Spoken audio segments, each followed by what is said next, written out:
Well, hello and welcome to our devotion time. We are setting up the huppah, the little tent that the Lord is requesting from Abram. The Lord knows humanity. The Lord knew Abram's frame of reference.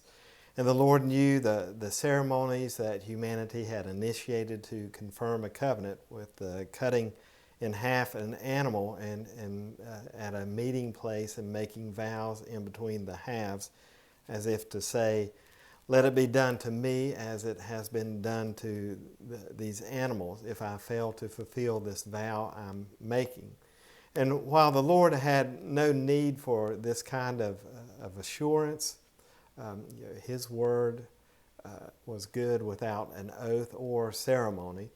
But He knows Abram does need that for him to understand, in a sense, the legality of the binding that's going on here. He's familiar with this, and so God's meeting him in that area. And so the Lord tells Abram to make ready the huppah of the covenant.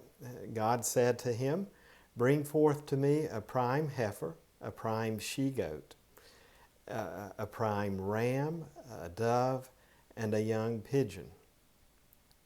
And Abram brought all these for him, is what our scriptures tell us. He split them in half and placed them one half opposite the other.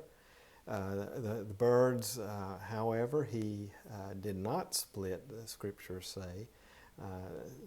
So some have taught that Abram was merely a passive participant in this covenant of chapter 15 that we've started here.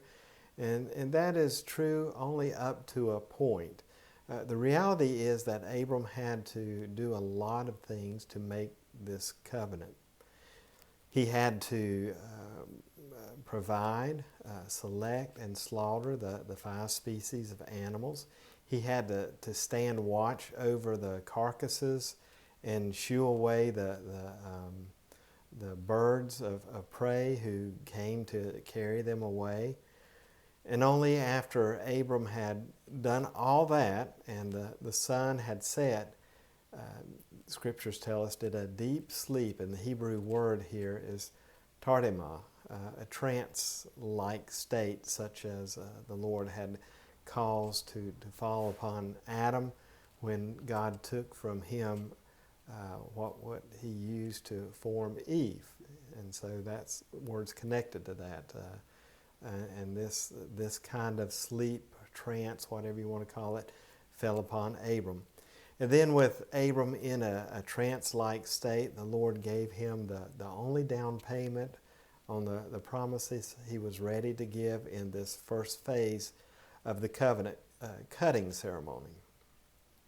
And what was the down payment, we may ask? The Lord showed him the future, is what our scriptures say, that he would know for sure.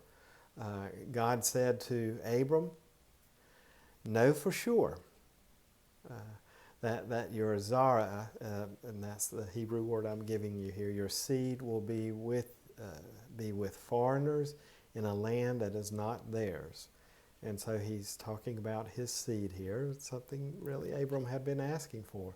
They will, but he says they will be enslaved and oppressed 400 years, and the nation that enslaves them, he said, I am going to judge. And so we're getting a hint of Egypt here. And they will, the Lord says, and they will then leave with great wealth. And so his seed will be enslaved, but then they will leave with great wealth. You will join your fathers in peace, and you will be buried at a good old age.